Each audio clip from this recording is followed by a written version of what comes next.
Un couple, marié depuis quelques années, vivait dans une modeste maison d'une banlieue japonaise avec leurs jeunes enfants, un garçon et une fille.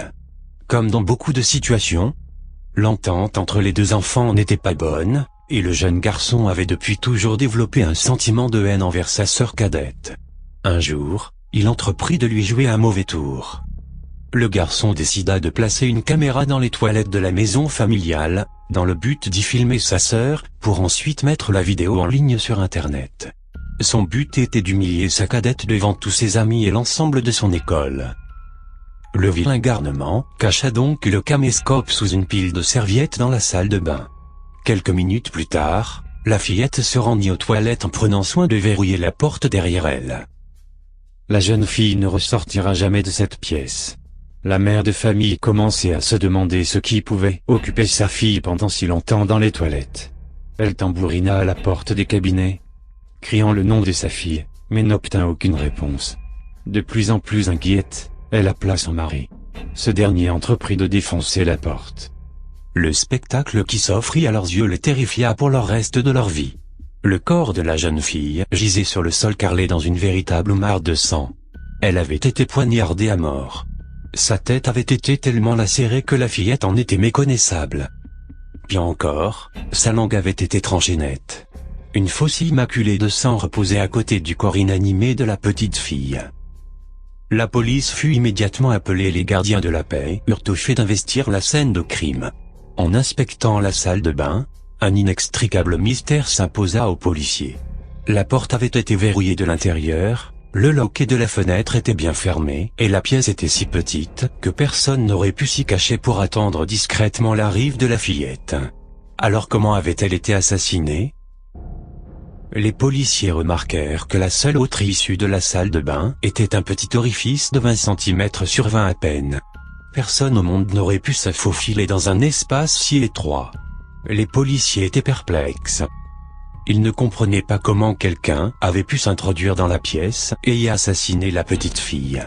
Ils tentèrent de relever des empreintes digitales sur la faucille, sans succès. À ce point de l'enquête, les policiers pensaient que l'affaire ne serait jamais résolue. Vint alors le temps des auditions. Les policiers questionnèrent tour à tour le père, puis la mère, sans résultat. Quand arriva le tour du jeune garçon, ce dernier était introuvable. Les officiers partirent à sa recherche et le retrouvèrent recroquevillé au fond d'une penderie. Son regard était perdu dans le vague et le garçon était pris de violents tremblements incontrôlés. Ses mains, toutes tremblantes elles aussi tenaient fermement un vidéoscope. Le jeune garçon étant dans l'incapacité de répondre à leurs questions, les policiers décidèrent de jeter un œil à l'enregistrement sur la caméra. Ce qu'ils découvrirent sur le film allait les hanter pour le restant de leur vie. Un policier relia le vidéoscope à la grande télévision du salon et appuya sur la touche lecture de l'appareil. La petite fille apparut sur l'écran, assise sur les toilettes. Alors qu'elle remontait son pantalon, les policiers remarquèrent un mouvement dans le petit orifice derrière la cuvette.